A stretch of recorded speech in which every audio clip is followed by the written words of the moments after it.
எம்ஜிஆருக்கும் வாஜ்பாய்க்கும் அரசியல் நெருக்கம் இருந்திருக்கிறது. அத்வானியும் கருணாநிதியும் எமர்ஜென்சி காலத்து அரசியல் நண்பர்கள். வாஜ்பாயின் வளர்ப்பு மகன் போல் செயல்பட்டவர் வைகோ. ஜெயலலிதாவுக்கும் நரேந்திர மோடிக்கும் அரசியலை தாண்டிய நட்பு இருந்திருக்கிறது. திராவிட கட்சிகளான திமுக, அதிமுக, மதிமுகவுக்கும் பாஜகவுக்கும் இடையே வாஜ்பாய் காலம் தொடங்கி மோடி காலம் வரை நெருக்கமான உறவும் இருந்திருக்கிறது. தீரா பகையும் தொடர்ந்து கொண்டிருக்கிறது. இரு தரப்பினரும் அரசியல் களத்தில் அருகருகே இருந்தும் பணியாற்றியிருக்கிறார்கள். அனல் பறக்கும் வார்த்தைகளால் பரஸ்பர விமர்சனத்திலும் ஈடுபட்டிருக்கிறார்கள்.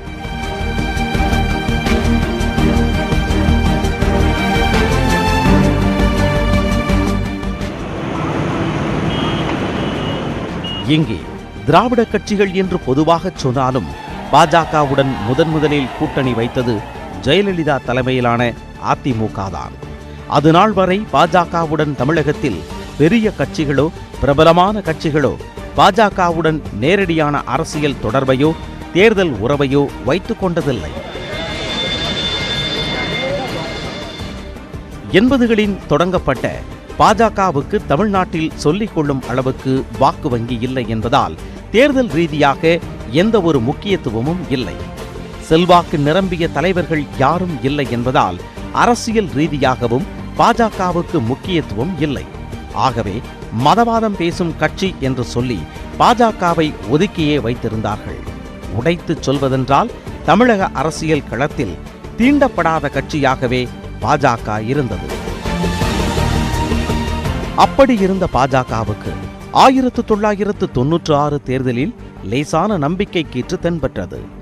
அந்த தேர்தலில் பத்மநாபபுரம் தொகுதியில் போட்டியிட்ட பாஜக வேட்பாளர் வேலாயுதன் வெற்றி பெற்று முதன்முறையாக சட்டமன்றத்திற்குள் நுழைந்தார். அவர்தான் பாஜகவின் முதல் அதிகாரப்பூர்வ எம்எல்ஏ. அப்போது நடந்த மக்களவைத் தேர்தலின் போதுதான் வாஜ்பாயும் பிரதமராகியிருந்தார். ஆனால் அவருடைய அரசு 13 நாட்கள் மட்டுமே நீடித்தது. அதன் பிறகு பாஜக குறித்த பார்வைகள் மெல்ல மெல்ல மாறத் தொடங்கின. குறிப்பாக அதிமுக பொதுச் செயலாளர் ஜெயலலிதா பாஜகவின் மீது பார்வையை செலுத்தினார்.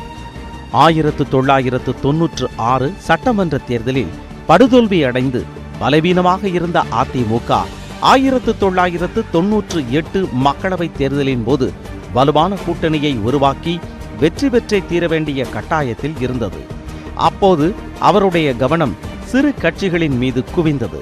குறிப்பாக கடந்த காலங்களில் கூட்டணி அமைக்க தடுமாறிக் கொண்டிருந்த வைகோ தலைமையிலான மதிமுக, டாக்டர் ராமதாஸ் தலைமையிலான பாமக போன்ற மாநில கட்சிகளை தம் பக்கம் கொண்டு வந்த ஜெயலலிதா தேசிய அளவில் காங்கிரசுக்கு மாற்றாக இருந்த அதே சமயம் தமிழகத்தில் தடம்பதிக்க தருணம் பார்த்து கொண்டிருந்த பாஜகவை கூட்டணிக்குள் கொண்டு வந்தது. அதுநாள் வரை மதவாத கட்சியாக மட்டுமே அடையாளம் பெற்று தமிழக கட்சிகளால் அரசியல் ரீதியாக தீண்டப்படாமல் இருந்த பாஜகவை கூட்டணியில் சேர்த்து தமிழகத்திற்குள் மதவாத அரசியலை நுழைக்கிறார் ஜெயலலிதா என்ற விமர்சனம் ஒரு பக்கம். பாஜகவுடன் கூட்டணி அமைத்ததன் மூலம் இஸ்லாமியர்கள், கிறிஸ்தவர்கள் உள்ளிட்ட சிறுபான்மையினரின் வாக்குகளை அதிமுக இழக்கும் என்ற கணிப்பு இன்னொரு பக்கம். ஆனாலும் எதிர்மறை வாக்குகளை பற்றி கவலைப்படாமல் பாஜகவுக்கு 5 தொகுதிகளை கொடுத்து அணியில் சேர்த்து கொண்டார் ஜெயலலிதா. உண்மையில் பாஜகவுடன் கூட்டணி அமைப்பதற்கு முன்பே பாபர் மசூதி இடிப்பு விவகாரத்தில் பாஜக ஆதரவு நிலைப்பாட்டையே ஜெயலலிதாவும் எடுத்திருந்தார். ராமருக்கு இங்கே கோவில் கட்டாமல் வேறு எங்கே கட்டுவது என்பது ஜெயலலிதா எழுப்பிய முக்கியமான கேள்வி. தவிரவும் இந்துத்துவ சிந்தனைகளில் ஜெயலலிதாவுக்கு ஆழ்ந்த நம்பிக்கை உண்டு என்பதால் அதிமுக பாஜக கூட்டணி என்பது ஒரு வகையில் இயல்பான கூட்டணியாகவே பார்க்கப்பட்டது. ஆனால் பாஜக கூட்டணியில் வைகோவின் மதிமுக இடம் பெற்றது விமர்சனத்தை கிளப்பியது. பெரியார், அண்ணாவின் வழியில் வந்த வைகோ, இந்துத்துவ எதிர்ப்பில் வளர்ந்த வைகோ மதவாதம் பேசும் பாஜக அணியில் சேரலாமா என்ற கேள்வி வைகோவை நோக்கி வீசப்பட்டது. ஆனால் அரசியல் ரீதியாக அதிமுகவுடன் இணைந்து செயல்பட வேண்டிய இக்கட்டான நிலையில் இருந்த மதிமுக அதற்காக பாஜகவுடன் கூட்டணி என்ற விலையை கொடுக்க தயாரானது. பாஜகவுடனான கூட்டணிக்கு விளக்கம் கொடுத்த வைகோ எந்த நோக்கத்திற்காக அண்ணா, ராஜாஜியின் சுதந்திரா கட்சியுடன் கூட்டணி வைத்தாரோ அதே நோக்கத்துடன் தான் பாஜகவுடன் மதிமுக கூட்டணி வைத்திருக்கிறது என்றார். நிலையான ஆட்சி, திறமையான பிரதமர் என்ற கோஷத்தை முன்வைத்து நடந்த 1998 தேர்தலில் வாஜ்பாயையும் பாஜகவையும் தமிழகத்தின் மூலை முடுக்குகள் முழுக்க கொண்டு சேர்க்கும் பணியை ஜெயலலிதா மிக தீவிரமாக செய்தார். அவருக்கு துணையாக வைகோவும் வாஜ்பாயை விண்ணளவுக்கு உயர்த்தி புகழ்ந்து பிரச்சாரம் செய்தார். அந்த தேர்தலின் முடிவில் அதிமுக, பாஜக, மதிமுக கூட்டணிக்கு வெற்றி வசமானது. குறிப்பாக தமிழ்நாட்டிலிருந்து பாஜக சார்பில் ரங்கராஜன் குமாரமங்கலம், சிபி ராதாகிருஷ்ணன் உள்ளிட்ட 3 எம்பிக்கள் கிடைத்தனர். பின்னர் அமைந்த வாஜ்பாய் அரசில் அதிமுக இடம்பெற்றது. அதிமுக சார்பில் தம்பிதுரை, சேடப்பட்டி முத்தையா ஆகியோர் கேபினட் அமைச்சர்களாகவும், கடம்பூர் ஜனார்த்தனம், ஆர்.கே. குமார் ஆகியோர் இணை அமைச்சர்களாகவும் இடம்பெற்றார்கள். ஆனால் வாஜ்பாய் அரசில் பங்கேற்காமல் வெளியிலிருந்து ஆதரவு கொடுத்தது மதிமுக. ஆட்சியில் பங்கேற்ற போதும் அதிமுக, பாஜக இடையே அலைவரிசை ஒத்துப்போகவில்லை. வாஜ்பாய் அரசுக்கு ஆதரவு கடிதம் கொடுப்பதில் தொடங்கிய உரசல் மெல்ல மெல்ல விரிசலாக மாறியது. உச்சபட்சமாக தமிழ்நாட்டில் இருந்த கருணாநிதி அரசை கலைக்க கோரினார் ஜெயலலிதா. ஆனால் அதற்கு வாஜ்பாயும் அத்வானியும் செவிசாய்க்கவில்லை. பாஜக காட்டிய மௌனம் ஒரே சமயத்தில் இரு கட்சிகளிடம் வெவ்வேறு அதிர்வுகளை ஏற்படுத்தியது. பாஜக மீது வெறுப்பை காட்டியது அதிமுக. அத்வானி செலக்டிவ் அம்னீஷியா நோயால் பீடிக்கப்பட்டிருப்பதாக விமர்சித்தார் ஜெயலலிதா. அதே சமயம் ஜெயலலிதா விடுத்த ஆட்சி கலைப்பு கோரிக்கையை அலட்சியம் செய்ததால் திமுகவுக்குள் பாஜக குறித்த நல்லெண்ணம் உருவானது. ஒரு கட்டத்தில் வாஜ்பாய் அரசுக்கு அளித்து வந்த ஆதரவை திரும்ப பெற்றார் ஜெயலலிதா. அப்போது நடந்த நம்பிக்கை கோரும் தீர்மானத்தில் வாஜ்பாய் அரசுக்கு ஆதரவளித்து திடீர் அரசியல் திருப்பத்தை ஏற்படுத்தியது திமுக. இத்தனைக்கும் அதுநாள் வரை பண்டாரங்களும் பரதேசிகளும் நிரம்பிய கட்சியே பாஜக என்று தீவிரமாக விமர்சித்து வந்த கட்சி திமுக என்பது திமுகவின் முதன்மையான விமர்சனம். அரசியல் சூழ்நிலை மாறியதை தொடர்ந்து பாஜகவுக்கு ஆதரவளித்த திமுக மக்கள் மீது தேர்தலை வலுக்கட்டாயமாக திணிப்பதை தவிர்க்கவே வாஜ்பாய் அரசை ஆதரிப்பதாக சொன்னது. பாஜகவை ஆதரித்ததன் அவசியத்தை நாடாளுமன்றத்திலேயே எடுத்துச் சொன்னார் திமுக அறிவுஜீவியான முரசொலி மாறன். திமுகவின் திடீர் ஆதரவு கிடைத்த பிறகும் வாஜ்பாய் அரசு தப்பவில்லை. வெறும் ஒற்றை வாக்கு வித்தியாசத்தில் 13 மாத வாஜ்பாய் அரசு கவிழ்ந்து போனது. அடுத்து வந்த தேர்தலில் தேசிய ஜனநாயக கூட்டணியில் அதிமுகவின் இடத்திற்கு திமுக வந்து சேர்ந்தது. சிறுபான்மை மக்களின் தோழனாக தொடக்க காலம் முதல் அடையாளப்படுத்திக் கொண்டிருந்த திமுக திடீரென பாஜகவுடன் அணி அமைத்தது பலத்த விமர்சனத்தை கிளப்பியது. ஆனால் திமுகவோ மத்தியில் நிலையான அரசை அமைப்பதற்காகவே பாஜகவை ஆதரிக்கிறோம்.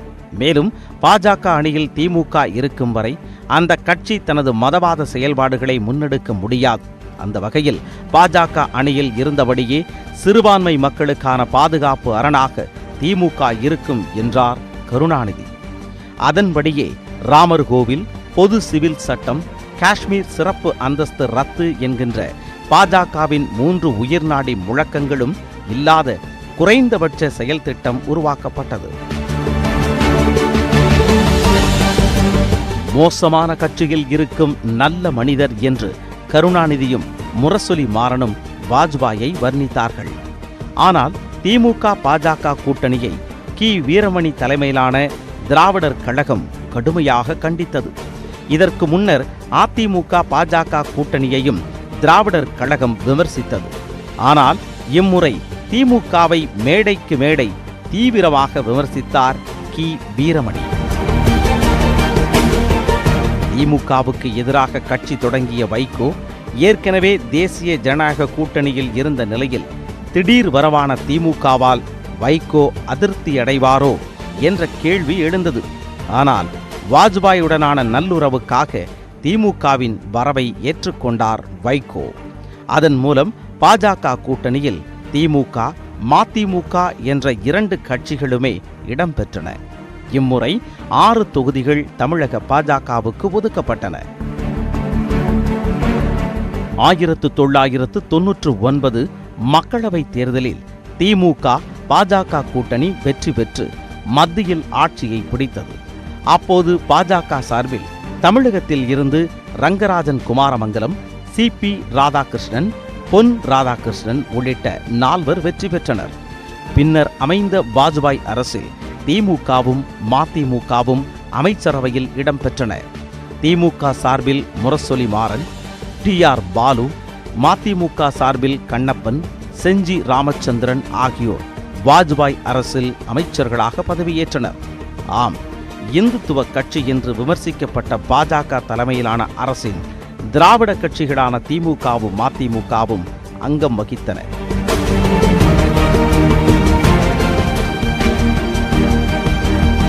திமுகவும் பாஜகவும் கூட்டணி அமைத்தபோது எழுந்த விமர்சனங்களை விட திமுகவும் பாஜகவும் கூட்டணி அமைத்தபோது அதிகமான விமர்சனங்கள் எழுந்தன. ஆனால் அந்த விமர்சனங்களை எல்லாம் தாண்டி சீராக சென்று கொண்டிருந்தது திமுக பாஜக உறவு. இன்னும் சரியாக சொல்ல வேண்டும் என்றால் திமுக பாஜக உறவு என்பதற்கு பதிலாக கருணாநிதி வாஜ்பாய் உறவாகவே அந்த கூட்டணியை முன்னிறுத்தியது திமுக. அதுபோலவே வாஜ்பாய் வைகோ உறவும் தொடர்ந்தது. ஆனால் அந்த உறவுக்குள் 2001 சட்டமன்ற தேர்தல் நெருடலை ஏற்படுத்தியது. மக்களவை தேர்தல் போலவே சட்டமன்ற தேர்தலிலும் திமுக பாஜக உறவு தொடர்ந்தது. ஆனால் தொகுதி பங்கீட்டு சிக்கல் காரணமாக திமுக பாஜக அணியிலிருந்து மதிமுக வெளியேறியது. இருந்தபோதும் அந்த தேர்தலில் பாஜக போட்டியிடும் தொகுதிகளை தவிர்த்து ஏனைய இடங்களில் மதிமுக களமிறங்கியது. அதன் அர்த்தம் திமுகவும் மதிமுகவும் அகில இந்திய அளவில் பாஜக அணியிலேயே நீடிக்கின்றன என்பதுதான். இப்படி திமுகவும் மதிமுகவும் ஆளுக்கொரு பக்கமாக நின்று பாஜகவை ஆதரித்துக் கொண்டிருந்த சூழ்நிலையில் அவர்களை நெருக்கடிக்குள் தள்ளியது 2002 குஜராத் கலவரம். சிறுபான்மையினருக்கு எதிராக நடத்தப்பட்ட அந்த கொலைவெறி தாக்குதலை திமுக தலைவர் கருணாநிதி அழுத்தந்திருத்தமாக கண்டிக்கவில்லை என்றும், பெரும்பான்மை சிறுபான்மை என்ற வித்தியாசம் பாராமல் யார் தாக்குதலில் ஈடுபட்டிருந்தாலும் அவர்கள் மீது நடவடிக்கை எடுக்க வேண்டும் என்று பொதுப்படையாக அறிக்கை வெளியிட்டார் என்றும் விமர்சனங்கள் எழுந்தன. அதேபோல குஜராத் முதல்வர் நரேந்திர மோடியை பதவி நீக்கம் செய்ய வேண்டும் என்ற கோரிக்கை எழுந்தபோது நரேந்திர மோடி பாஜகவைச் சேர்ந்த முதல்வர். அவரை நீக்குவது அந்த கட்சியின் பிரச்சனையே தவிர கூட்டணி பிரச்சனை அல்ல. குஜராத் மாநில விவகாரம் இந்திய பிரச்சனையாக ஆகியிருப்பதால் அதை பற்றி கூட்டணி உரிய முடிவை எடுக்க வேண்டும் என்றார் கருணாநிதி. மதிமுக பொதுச் செயலாளர் வைகோவோ வித்தியாசமான நிலைப்பாட்டை எடுத்தார். ஆம், குஜராத் கலவரத்தை மையமாக வைத்து பாஜகவை நாடாளுமன்றத்திற்கு உள்ளும் புறமும் விமர்சித்த காங்கிரஸை நோக்கி தனது எதிர்ப்பு கணைகளை வீசினார் வைகோ. 1984 சீக்கியர்களுக்கு எதிராக படுகொலை நடத்திய காங்கிரசுக்கு குஜராத் கலவரத்தை விமர்சிக்க தகுதியில்லை என்றார். உண்மையில் குஜராத் கலவரம் குறித்து திமுகவும் மதிமுகவும் அன்றைக்கு எடுத்த நிலைப்பாடு இன்னமும் எங்கே விமர்சிக்கப்படுகிறது. அதன் பிறகு திமுகவும் மதிமுகவும் மெல்ல மெல்ல பாஜகவிடமிருந்து வெளியேறி காங்கிரஸ் அணியில் சேர்ந்துவிட்டன. ஆனால் 2004 மக்களவைத் தேர்தலில் அதிமுகவும் பாஜகவும் மீண்டும் கூட்டணி அமைத்தன. இத்தனைக்கும் பாஜகவுடன் கூட்டணி அமைத்ததற்காக இஸ்லாமிய மக்களிடம் பகிரங்க மன்னிப்பு கோரி எதிர்காலத்தில் பாஜகவுடன் அணி அமைக்க மாட்டேன் என்று பொதுவெளியில் வாக்கு கொடுத்திருந்தார் ஜெயலலிதா. ஆனால் அதிமுக பாஜக கூட்டணியை அங்கீகரித்த தமிழக மக்கள் 2004 அமைந்த அதிமுக பாஜக கூட்டணியை முழுமையாக தோற்கடித்தனர். இத்தனைக்கும் அந்த தேர்தலில் நடிகர் ரஜினிகாந்தின் ஆதரவு அதிமுக பாஜக அணிக்கு இருந்தது. அதன் பிறகு அதிமுக, திமுக, மதிமுக ஆகிய 3 திராவிட கட்சிகளுமே பாஜகவிடமிருந்து விலகியே நின்றன. அதன் காரணமாகவே 2011 சட்டமன்ற தேர்தலில் பாஜக தனித்து விடப்பட்டது. இப்படிப்பட்ட சூழ்நிலையில்தான் 2014 மக்களவைத் தேர்தலில் நரேந்திர மோடியை பிரதமர் வேட்பாளராக முன்னிறுத்தி தேர்தலை சந்திக்க தயாரானது பாஜக. அப்போது அதிமுக, திமுக என்கின்ற இருவரும் திராவிட கட்சிகளும் பாஜகவுடன் கூட்டணி அமைக்க தயாராக இல்லை. என்ன செய்வது என்று தமிழக பாஜக தலைவர் பொன் ராதாகிருஷ்ணன் யோசித்துக் கொண்டிருந்த போது பாஜகவுக்கு நம்பிக்கை கொடுத்தார் மதிமுக பொதுச் செயலாளர் வைகோ. நேரடியாக டெல்லி சென்று பாஜகவின் அகில இந்திய தலைவர் ராஜ்நாத் சிங்கை சந்தித்து பாஜக கூட்டணியில் இணைந்த வைகோ நாடு முழுக்க மோடி அலை வீசுவதாக அறிவித்தார். அதன் மூலம் இடைப்பட்ட காலங்களில் விடுபட்டு போயிருந்த திராவிட பாஜக உறவுக்கு மீண்டும் உயிர் கொடுத்தார் வைகோ. பிறகு தேமுதிக, பாமக உள்ளிட்ட கட்சிகள் சேர்த்து அதிமுக, திமுகவுக்கு மாற்றாக வலுவான கூட்டணியை கட்டமைத்தன. அந்த தேர்தலில் 6 தொகுதிகளில் போட்டியிட்டது மதிமுக. எப்படி வாஜ்பாயை தமிழகம் முழுக்க கொண்டு சேர்க்கும் பணியை ஜெயலலிதாவும் வைகோவும் செய்தார்களோ, அதேபோல நரேந்திர மோடியை தமிழகம் முழுக்க அறிமுகம் செய்யும் பணியை விஜயகாந்தும் வைகோவும் செய்தனர். மிகப்பெரிய எதிர்பார்ப்புடன் நடந்து முடிந்த 2014 மக்களவைத் தேர்தலில் பாஜகவும் பாமகவும் தலா ஒரு இடத்தில் வென்றன. ஆனால் மதிமுகவுக்கு ஒற்றை தொகுதி கூட கிடைக்கவில்லை. பிரதமர் வேட்பாளராக மோடி அறிவிக்கப்பட்ட கையோடு பாஜகவுடன் கைகுலுக்கிய வைகோ அதே மோடி பிரதமராக பதவியேற்பதற்கு முன்பே விலகத் தொடங்கிவிட்டார். பதவியேற்பு விழாவுக்கு ராஜபக்சேவை அழைத்தது வைகோவை ஆத்திரப்படுத்தியது. அத்தோடு மதிமுக பாஜக உறவு முடிவுக்கு வந்தது. அதன் பிறகு பாஜகவுக்கும் திராவிட கட்சிகளுக்குமான நேரடியான உறவு முடிவுக்கு வந்தது. ஆம், நேரடியான உறவை வைத்துக் கொள்ளவில்லை.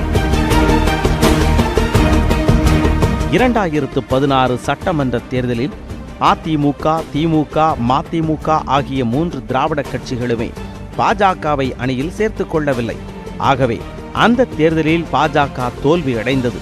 என்றாலும் பிரதமர் மோடி, முதல்வர் ஜெயலலிதா இடையிலான அரசியல் நட்பு தொடரவே செய்தது. பிரதமர் பதவிக்கே உரித்தான மரபுகளை எல்லாம் கடந்து முதல்வர் ஜெயலலிதாவின் வீட்டுக்கே நேரில் வந்து விருந்து சாப்பிட்டுச் சென்றார் பிரதமர் மோடி. இதற்கிடையே முதலமைச்சர் ஜெயலலிதாவை மருத்துவமனைக்குள் அனுமதிக்கப்பட்ட போது அதிமுகவும் பாஜகவும் மெல்ல நெருங்கத் தொடங்கின. அது மத்திய மாநில உறவா அல்லது பாஜக அதிமுக நட்பா என்பது தெளிவாக தெரியவில்லை. ஆனால் அதிமுகவை பாஜக ஆட்டி படைக்கிறது என்றும் அதிமுக அரசை பாஜக அரசு கட்டுப்படுத்துகிறது என்றும் செய்திகள் வெளியாகின. ஜெயலலிதாவின் மருத்துவ சிகிச்சை தொடங்கி ஜெயலலிதாவின் மரணத்திற்கு பிறகான முதலமைச்சர் பதவி மாற்றம் வரை பாஜக மற்றும் மத்திய அரசின் பங்களிப்பு இருப்பதாக செய்திகள் வெளியாகின.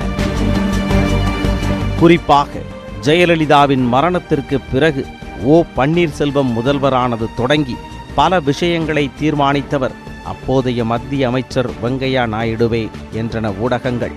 ஆனால் அவற்றையெல்லாம் பாஜகவும் மத்திய அமைச்சர்களும் அடியோடு நிராகரித்தனர். இந்த சர்ச்சைகளுக்கு மத்தியில்தான் அதிமுகவும் பாஜகவும் இயற்கையான கூட்டணி கட்சிகள் என்றார் அப்போதைய மத்திய அமைச்சர் வெங்கையா நாயுடு. அதன் பிறகு ஓ பன்னீர்செல்வத்தின் தர்ம யுத்தம் தொடங்கியது.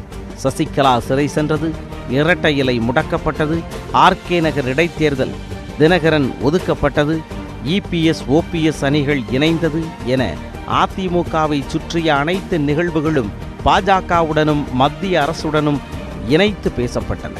அதற்கு ஓ பன்னீர்செல்வம் உள்ளிட்டோர் தந்த ஒப்புதல் வாக்குமூலங்களும் ஒரு காரணம். இந்த பின்னணியில்தான் 2019 நடந்த மக்களவைத் தேர்தலில் பாஜக தலைமையிலான தேசிய ஜனநாயக கூட்டணியில் மீண்டும் அதிமுக இணைந்தது. அதிமுக, பாஜக, பாமக, தேமுதிக, புதிய தமிழகம், புதிய நீதி கட்சி என்று பல கட்சிகள் அந்த அணியில் இடம் பெற்றன. பாஜகவிற்கு 5 தொகுதிகளை ஒதுக்கியது அதிமுக. 2014 மக்களவைத் தேர்தலில் மோடியா லேடியா என்று கேட்டு பிரச்சாரம் செய்த அதிமுக 2019 மக்களவைத் தேர்தலில் மோடி மீண்டும் பிரதமராக ஆதரவு கேட்டு பிரச்சாரம் செய்தது. திமுக தலைமையிலான அணியும் பல கட்சிகள் கொண்ட பலமான அணியாக உருவாகியிருந்தது. அதோடு குடியரசுத் தலைவர் தேர்தல் முடிவுகள் அதிமுக பாஜக கூட்டணிக்கு தோல்வியை கொடுத்தன. தேனி தொகுதியில் மட்டுமே அதிமுக வெற்றி பெற்றிருந்தது. ஏனைய அனைத்து தொகுதிகளிலும் அதிமுக பாஜக கூட்டணி வேட்பாளர்கள் தோல்வியடைந்தனர். தமிழகத்தில் தேசிய ஜனநாயக கூட்டணி தோல்வியடைந்த போதும் மத்தியில் மீண்டும் மோடி அரசே அமைந்தது. இந்த அரசில் அதிமுகவும் இடம்பெறும் என்று எதிர்பார்க்கப்பட்டது. ஆனால் அதிமுக அமைச்சரவையில் இடம்பெறவில்லை. அதே சமயம் மத்திய அரசுக்கு நிபந்தனையற்ற ஆதரவை கொடுத்தது. அதிமுக பாஜக இடையில் நல்லுறவு தொடர்ந்தது. அது கடுமையான விமர்சனத்திற்கு உள்ளான போதும் கூட இரு தரப்புக்கும் இடையே எந்தவித பிரச்சனையும் எழவில்லை. முத்தலாக், குடியுரிமை சட்டம் போன்ற விவகாரங்களில் அதிமுகவின் நிலைப்பாடு கடுமையான விமர்சனத்திற்கு உள்ளானது. ஆனாலும் தமிழ்நாடு நலன் கருதி மத்திய அரசை எதிர்க்க வேண்டிய விஷயங்களில் எதிர்த்தும் ஆதரிக்க வேண்டிய விஷயங்களில் ஆதரித்தும் வருகிறோம் என்றது அதிமுக தலைமை. அதே சமயம் மக்களவை தேர்தலில் அதிமுக கூட்டணி தோல்வியடைந்ததற்கு பாஜகவுடனான கூட்டணியே காரணம் என்ற விமர்சனங்கள் அதிமுகவிற்கு உள்ளும் புறமும் இருக்கவே செய்தன.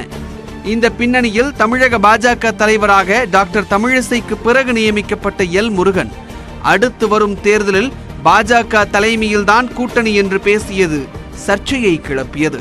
தற்போது அதிமுக தலைமையிலான கூட்டணியில் பாஜக இருக்கிறது. 6 மாதங்களில் பெரிய அரசியல் மாற்றம் ஏற்படலாம். அப்போது பாஜக கைகாட்டுபவரே முதல்வர் என்றெல்லாம் எல் முருகன் பேசியது அதிமுக பாஜக கூட்டணிக்குள் புகைச்சலை கிளப்பியிருக்கிறது.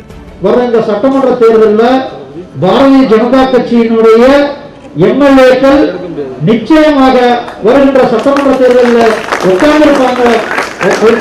அத்தனை பணிகளும் பாரதிய ஜனதா கட்சியின் சார்பில் ஆரம்பிக்கப்பட்டுள்ளது. இவையெல்லாம் அதிமுக பாஜக இடையிலான ஊழலின் நீட்சியா, மோதலின் தொடக்கமா என்பதை பொறுத்திருந்துதான் பார்க்க வேண்டும்.